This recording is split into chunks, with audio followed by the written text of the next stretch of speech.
So I am here today with Kevin Willmott, Academy Award-winning KU professor, Kansas native.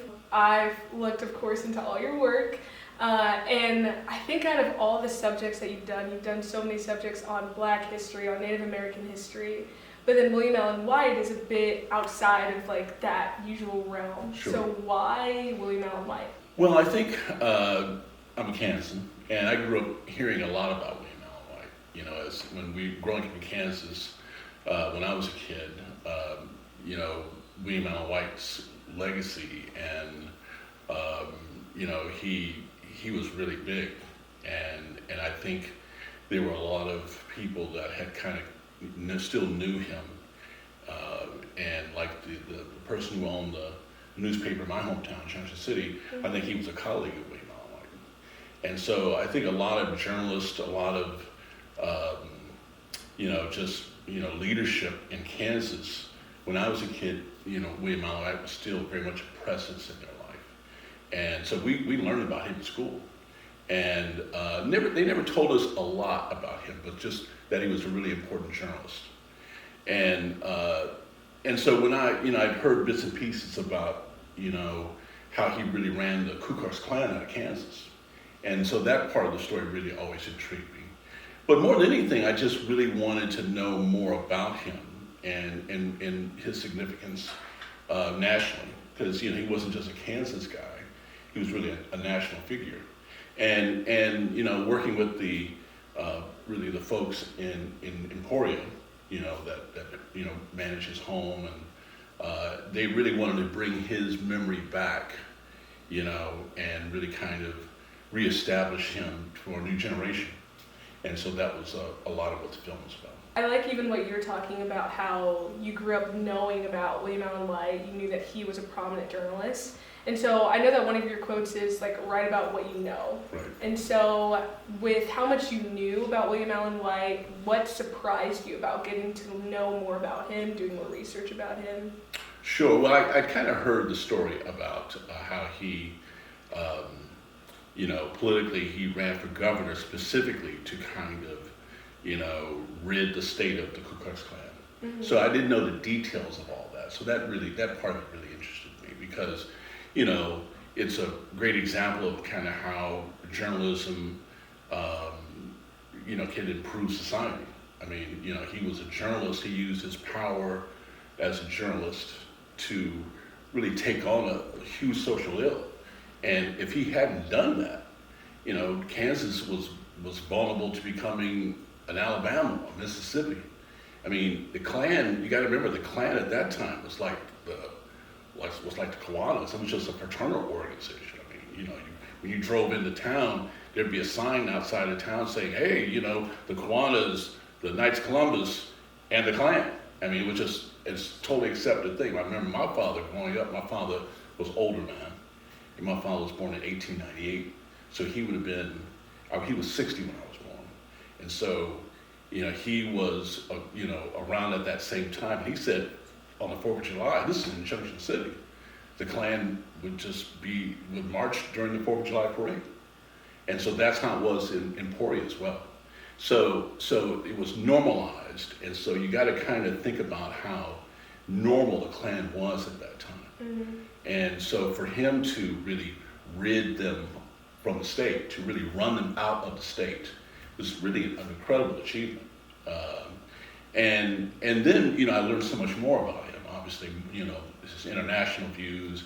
We called the movie, we titled the movie "What's the Matter with Kansas" because of his famous essay, mm-hmm. What's the Matter with Kansas? And that ties so much today with populism, the Trump madness that is, trying to take over the world. And so all of that was just, really connected so much to William Allen White's legacy. I mean, obviously the big one too was Dr. Brinkley. Mm-hmm. And that was another Kansas story I'd grown up hearing about. J.R. Brinkley, the goat gland doctor. Mm-hmm. And I didn't really know how much White was involved in getting rid of him also. And so, by the time I finished the film, I was just a huge fan William Allen White. Right. I feel the exact same. I know when I was watching the documentary, you learned so much about who William Allen White is and how his hand was on so many things at once. Yes. He was working with getting out Dr. Brinkley, running him out, and then running for governor, getting the Klan out. Like, he had so many hands on what's so crucial to Kansas history that if he wasn't there, so many things would have taken place that we might not have the Kansas that we have today. And that's the thing. I think, when I was a kid and as I grew older, in Junction City, I think a lot of journalists were influenced by him, and they were moderates. Even though White was a Republican, he was a moderate Republican and a progressive Republican in many ways, And so I think that really affected the state in terms of it being a more moderate state. Mm-hmm. He really kind of had an influence on the intellectual kind of point of view of the entire state. I think, he influenced other leaders, and those people influenced politicians, and so it just kind of had a huge effect on the state. And that's another reason why he's so important now, because, extremists are trying to come in again and take over, and so we've got to find a way to, push those people back. Get rid of those people like William Allen White would have done. Just like him. Yeah. That's right. And I even with what you're saying about him being so connected to leaders, like he had friendships with presidents, had friendships with people that were in so much power. Yes. And what do you think William Allen White represents in terms of being connected to those in power and doing what you can in order to create change, even if it's on an influential level like William Allen White, or even like on a lesser scale, trying to create change how we can? Sure, I think White is a great example of how you don't have to be in Washington, you don't have to be in New York, you don't have to be in Los Angeles. You can have influence anywhere you live. I think because he was such an interesting thinker, and I think because he was able to, in journalism, he was able to take his ideas and his point of view and really kind of make the whole country kind of respond to his ideas and views. I think that was really what gave him a lot of power, and that's really what gave him the ability to remain in Kansas. Mm-hmm. I'm a guy that has chosen to remain in Kansas, and William Allen White, is one of those examples of how you can do that. That you don't have to go to one of the coast, and in a lot of ways, I think, his remaining here gave him an insight into American life that a lot of times the people on the coast don't really have. Mm-hmm. And I think they came to him specifically for that. That he kind of saw things there. He'd always talk about how it always happens in Kansas first. Mm-hmm. And a great example of that is the abortion vote. That happened in Kansas first. Now it's a big issue all over the country, but we rejected that here in Kansas first. And so we have so many of those first that happened in Kansas. Women, were some of the first people to get the right to vote in Kansas. Mm-hmm. And so many of those things happened in Kansas, and all that was happening during William Allen White's time. And so, he clearly put his mark on the state, and he's just it's so important to kind of remember his legacy, because the more you know about White, the more you kind of understand.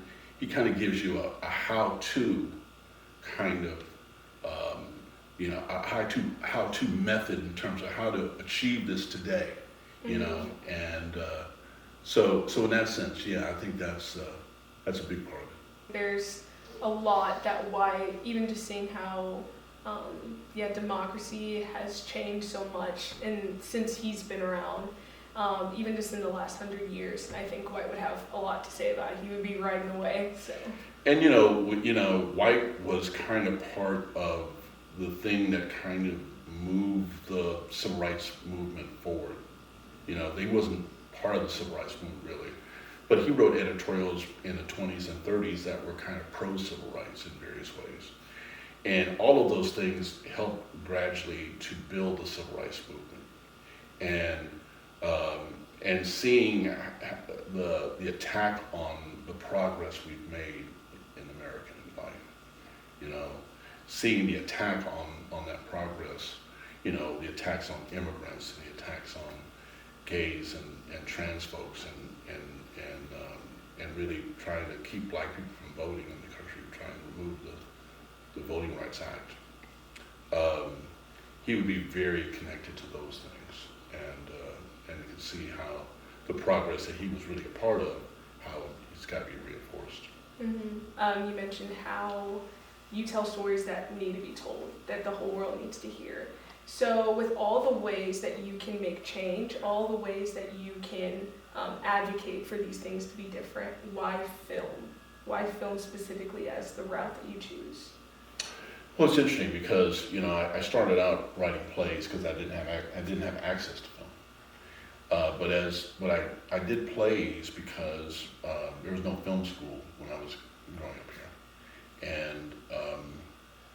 and you didn't have a cell phone with a video camera on it. I mean, video cameras didn't exist, and my parents were poor. We didn't have that money for even an 8mm camera. So, but you could do a play. You know, learn dialogue, learn a lot of things from it. But I think more than anything, I grew up watching movies that, you know, Donald Vogel, the historian, kind of calls them problem pictures. And they were about the American problem. Like these movies that started in the late 40s, went up to around the 70s. And of course the blaxploitation movies were a big influence on me as well. But those problem pictures were about the American problem.